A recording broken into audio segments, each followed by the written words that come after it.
All right. Well, I'm very excited to be here.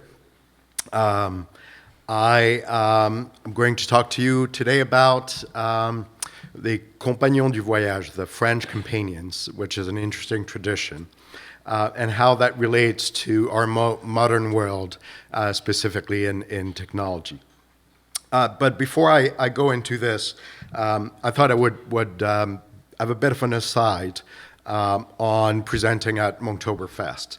I have submitted in my life one application to speaking at Oktoberfest, and I've been here for 9 years, and I've succeeded at it. So you can tell that my success rate is 100%. And as a result, I have de facto become an authority on the subject. And what I want to tell you about a little bit is kind of tips and tricks to getting accepted as a speaker. And there's essentially three parts to it. As was pointed out, Steve is a history major from Williams. So first you've got to appeal to that side of him and do something that has to do with history. Secondly, a lot of the presentation talk about beer. We're all here about the speakers, but we're also all here about beer. So you have to talk about beer somewhere. Even if it's one slide, one bullet point, talk about beer at some point. And then thirdly, you have to talk about something that you care about, something that you're knowledgeable about. And that's true of every speaking engagement, right? It's okay to be it's okay to have imposter syndrome. Justin did a great presentation a few years back on this, but it's not okay to be an imposter. You don't want to be, and Steve does not suffer fools. I'll use my third favorite meme here to do this. This will, incidentally, probably be my last presentation at Oktoberfest as a result. But I'll take the risk.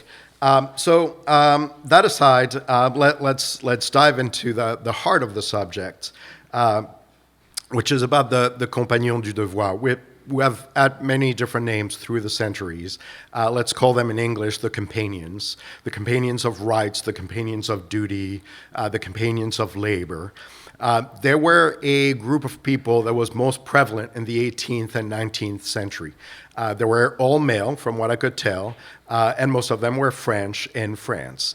This is a phenomenon that we saw in a few other countries in Europe and was also existing in Quebec, but it is mostly a French phenomenon. These people were essentially, the way I see it, they were responsible for a lot of the craftsmanship that Europe and France in particular can be proud of. And I think that can be traced back to some of their ethics and practices, which we'll talk about today.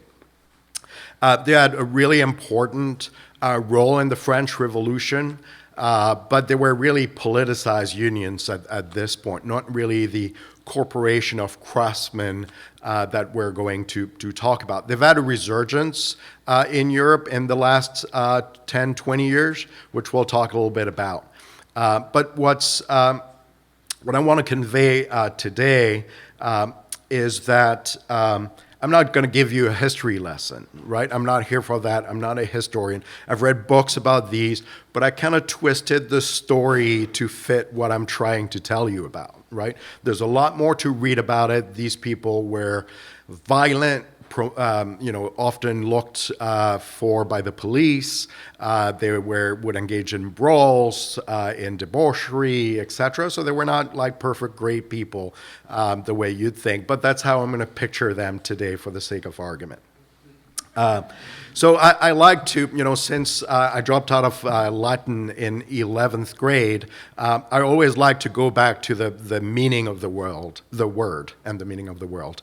And in this case, what I like about this word is that it literally means he who shares bread, right? And that's a very important principle of the Compagnons, is the fraternities, the friendship between people that felt they were doing the same thing, they were engaged in each other's success, they were not necessarily competing all that much, but they were really a fraternity of man in this case. And these concepts that we're going to talk about have survived through the years, but I think it's useful to understand what they were, understand how they can apply to us, and how we can leverage them. There were this idea of ethics, of a job well done, of practical experience and transmission of the know-how. And we're going to focus a lot on these last two aspects. The others are important. We all want to do good work, and these people certainly did. But let's focus eventually on that transmission of knowledge and knowing how to actually do something. Because remember, these were not artists. They were not thinkers. They were not songwriters, even though they actually did write a lot of songs. These were craftsmen. They did things with their hands. And let's look at the way this started as a life of a compagnon. Well, you'd be born on a farm, and you were the third kid, right? And the farm could really sustain only 2 kids. And so what they would do is take the third kid and ship him to a craftsman in town or somewhere else. And that person, usually about 10 years old or so, would be there for 6, 7 years, learning from a craftsman, right? Learning how to make wood, learning how to make bread, learning how to tan leather, do whatever, right? And though this is illegal now, obviously, it wasn't then. But the cool thing about this is that as a 16-year-old, you knew how to do a craft which you could roughly depend on for the rest of your life, if you were good at it. The next step in the life of a compagnon, and when they really became an actual compagnon, is when they went on the Tour de France, right? You all know about the Tour de France, but it's not that one that I'm talking about, right? The name comes from this, but we're talking about an experience, a real formative travel where a compagnon would go from town to town, would go and stay at something that was called the Mother, which was the corporation inn, and would go from master to learn how to perfect their craft. They literally went through the very dangerous roads of France, and they were equipped with a cane, a really long cane. This actually became the only martial art in France, still exists today, called cane fighting, where people just hit each other with sticks. They did so to really learn from the best people around France on how to do something. It was just an incredible experience for them. It usually lasted about 4 years. I actually talked to a compagnon recently, not with a time machine, but a modern compagnon. He did a Tour de France of 12 years, right? There's a guy who basically welds pipes in submarines and chemical factories, and he learned his craft around 12 years of touring through France. What was important in that tour is that you wouldn't just live in that Mother and do some work with a master. You would actually participate in work that was around you. So you literally built cathedrals or pulpits or the bell that went on the church or the clock that was there, depending on what kind of craftsman you were. So you participated in real work, and when you travel around France as a tourist, you will see a lot of things that have been built by compagnons over the world. So let's look at something non-trivial, like this pocket watch, right? There are a lot of things to master in building a pocket watch, and some of the compagnons were compagnons horlogers, so they were clockmakers, watchmakers. There's a case. There's a movement. That movement has parts. It has hands, and it has a dial. You have to know how to form enamel. You have to know how to paint it, how to form a case. You have to know how to build the parts for a movement. You have to know how to assemble them. There's just a lot to know. So what you do is you go around France, and you find the best hand maker in France to teach you how to glue steel ends with a flame, right? And then you go on to the next master and learn something else. And then what would happen is when you've traveled around France like this, you've got to prove yourself at the end and say, I'm now a master. I'm now no longer a compagnon. And it's not enough to say it, right? It's like one developer would suddenly declare one day, I am senior developer, bow in front of me. No, you have to prove yourself. And to do that, you have to build a masterpiece, right? And the word is really great in English, a masterpiece, right? It's something only a master can do. You've heard the word in French, chef d'oeuvre, right? The top of your art, the top of your craft, the best thing that you can make. And literally, when I think of this, and this is one masterpiece here, this is a museum that has a lot of them. When you think about it, this is really about leveling up, right? You just suddenly have been promoted, right? Masters have looked at your word and said, yep, you are a master now. And then you can set up shop and become a master, and eventually Compagnon will do their Tour de France and show up at your door. So that was then. Right? But what about now? What I'm proposing we do is look at that history, see what it teaches us, and apply it to our everyday life. Incidentally, I'm not going to refer to them much more, but these are compagnons pâtissiers, so pastry chefs around France. You can see them a little bit darkened, but with their garb, their canes, their hats, their scarves, and etc. So they all are still following that mode. But thankfully, you can't really see it. There's a lot of women in that. So that has obviously changed for the better. So how does it apply to this modern world? Let's review what we're talking about. Practical teaching, right? Meg referred to it a little bit earlier.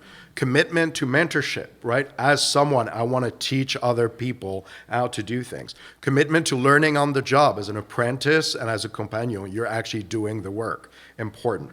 And learning from different masters. And that fraternity between companions that sometimes we lack in our day job. Sure.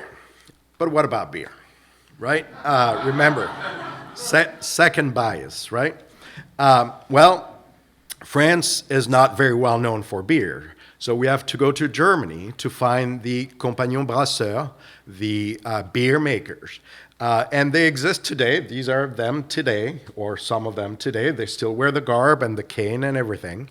What's interesting about them, I think, there's a long page on the internet that explains them. I'll refer to it later. Is that they don't just know how to brew beer. They know how to build every tool, cultivate everything that they need to make beer, right? Because they don't want to depend on someone else. So, let's say they make lambic beers. They know how to build a lambic, how to weld that metal and do everything. And then they know how to brew the beer. And they're German, so they do a better job at it than the French do. Again, how does that apply to the modern world? Well, practical education is a reality today of a lot of different jobs, right? When you go to the hairdresser and that person just came out of school, this is not the first time he or she is cutting hair. He or she has done it at school or in some setup where they would learn on the job for months or for years, and they've done that job. But that's only true of a few professions, right? Beauty schools, technical schools, mechanics, hospitality industry, etc. And it varies from country to country. So you can do it at school, you can do it as a resident to the medical field, right? I'm sure some of you have showed up at a hospital before and there's this 12-year-old that's looking to put you to sleep for a while, right? And you're like, how's that going to work? Well, you expect them to have learned from people, right? You expect them to have done a year of residency. I think that's the norm in the U.S. and have learned from the professionals, right, on how to cut your body open and replace your heart. As a lawyer, my wife's a lawyer, right? As a lawyer, you learn on the job with a partner usually, and for 2, 3, 4, 5 years, you're still learning about your particular field of law, right? As a software engineer, you graduate school and then you start writing software for a nuclear submarine. Yeah, no problem, right? A friend of mine actually is doing that or was doing that when he came out of school. We don't do as good a job when it comes to teaching people how to do our actual job. We do a really good job going through computer science and learning the principle of programming, learning different languages, computer science theory. That's all very well and done. And I felt when I came out of school, I knew all about this, right? But we do a really bad job in learning the craftsmanship, the ownership, the ethics, and the practical knowledge that is required of the job. How many people have I hired as junior developers who had never used source control, right? Or had used it in very basic ways, no branch, no merging, no reviews or anything like that. So they're lacking a lot of the practical knowledge that it takes to be part of a team, right? So how do you run Agile? How do you do source control? How do you continuously improve yourself, the process, and your team? How do you do performance debugging? What's that? Profiling, that's a lost art at this point. So they come out of school and they don't really know these things in most schools. So when you look at job posting out there, loose statistics, prove me wrong, is that we look to hire about 70%. 70% of the positions that are posted are about senior engineers and principal engineers. Very few about junior engineers. It's kind of scary to bring in someone who's very good at school but might not have a lot of practical knowledge. So organizationally, we're typically very unprepared for that. And frankly, most of the education system is unprepared for preparing these people for the real world. And we basically say, my second favorite theme, this is fine, this is okay, we can do this.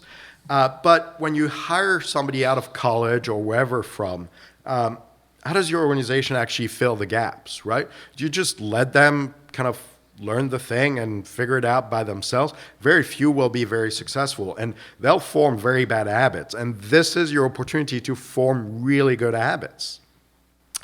So there's different strategies. One, you can avoid the gaps, right? So hire junior engineers who have already done that job. But how can you just leave school and have already done it? Well, one way I've been doing it is favor schools that do co-ops. I came from a school in France that did 3 6-month co-op.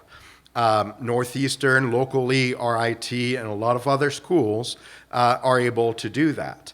I and others that I've hired literally came out of school with 1.5 years of experience, yet still a junior developer, but one that was pretty much ready to start working from day one, that had been working for a long time.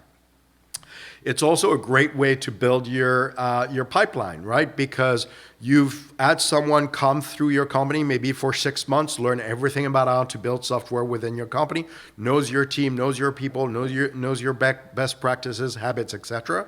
They're primed to start working with you. So if they're any good, make sure that you get them as soon as you can. In fact, I've taken the habit of when I have a co-op that's doing really well and that's going to graduate soon, I make them a job offer before they end their co-op, right? So 6 months down the line, 1 year down the line, they start working with me.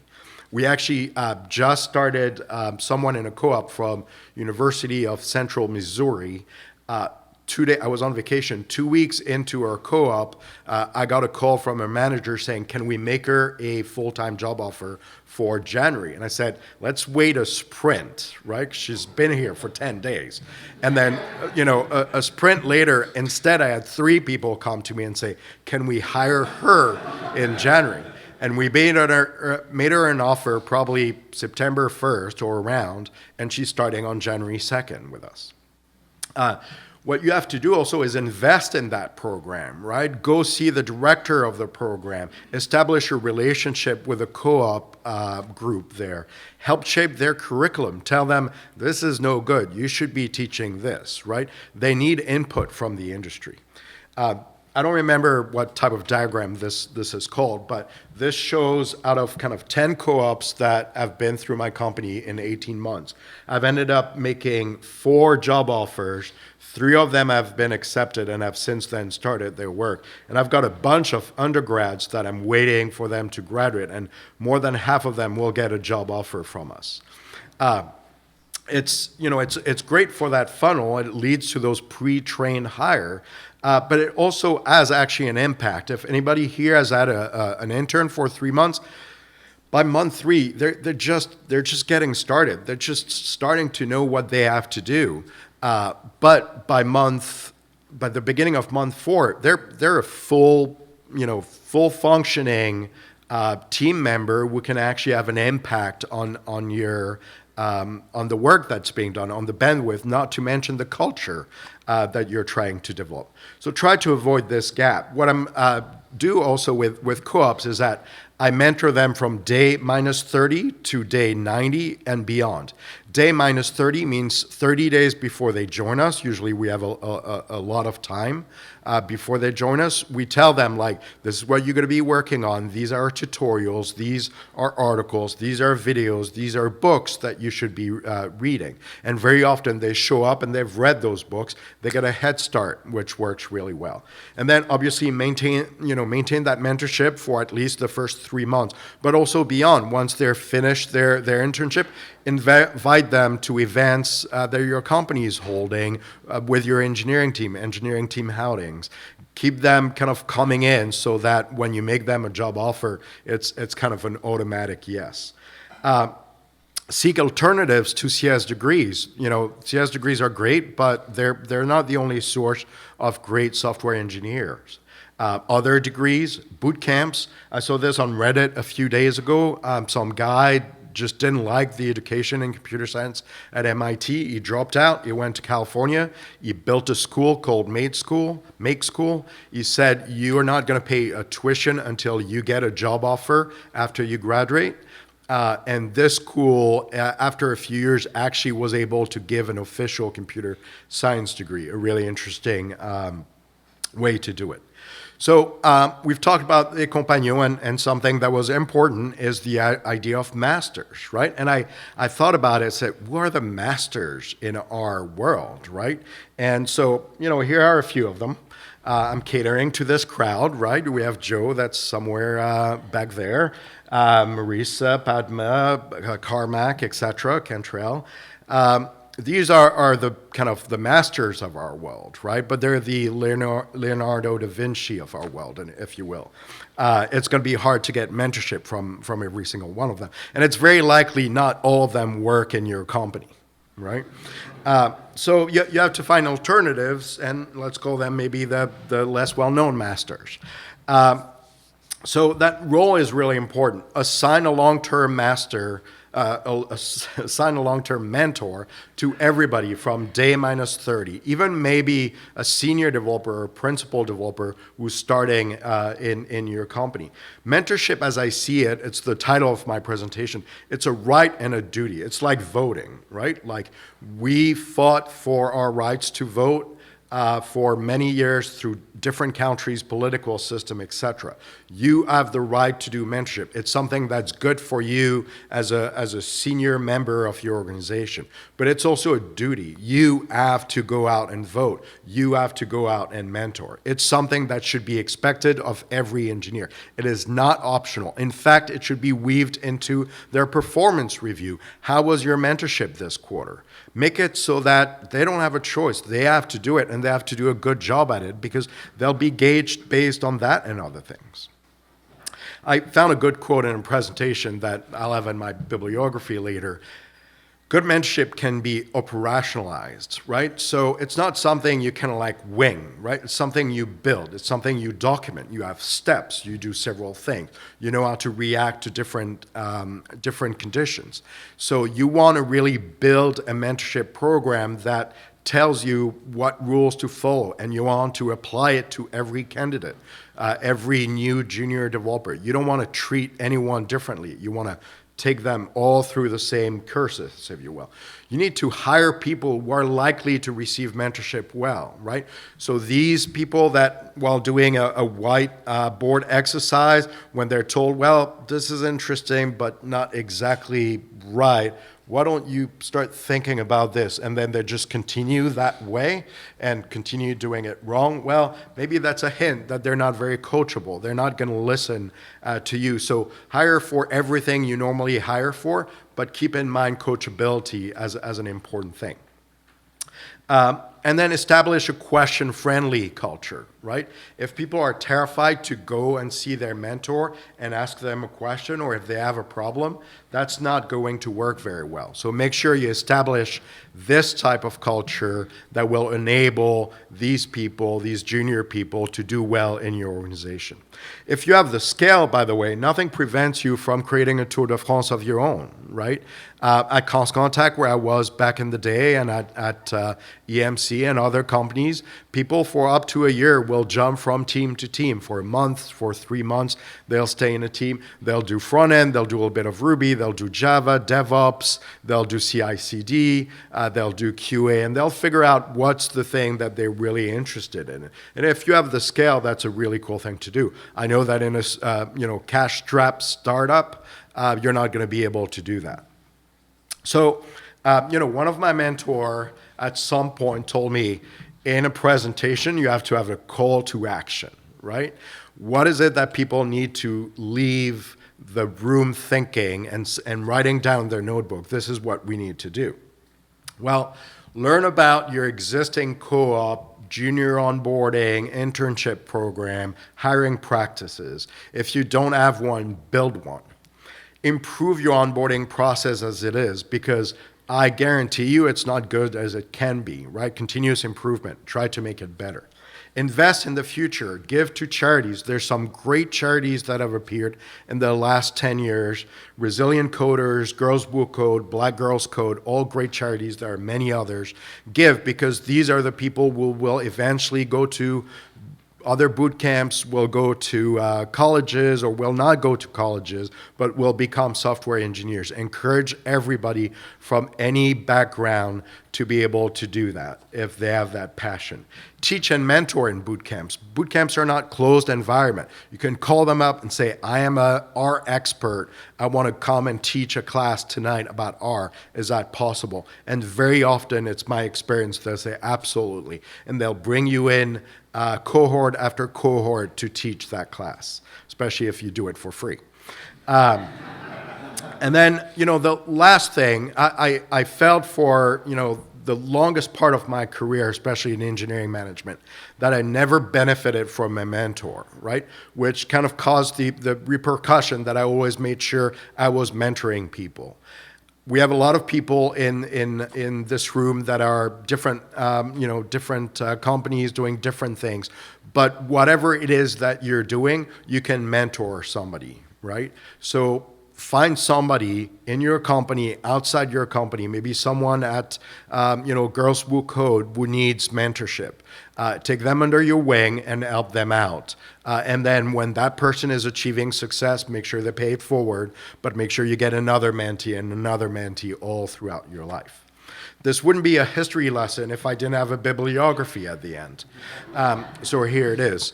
I relied mainly on 3 books, 1 in English and 2 in French, for me to learn about the Compagnonnage. There's also a terrible movie on YouTube about people fighting through France, as they travel through. This is an article. I'll post the link on Twitter. There's an article about the beer-making Compagnonnage. I think it's in English and in French.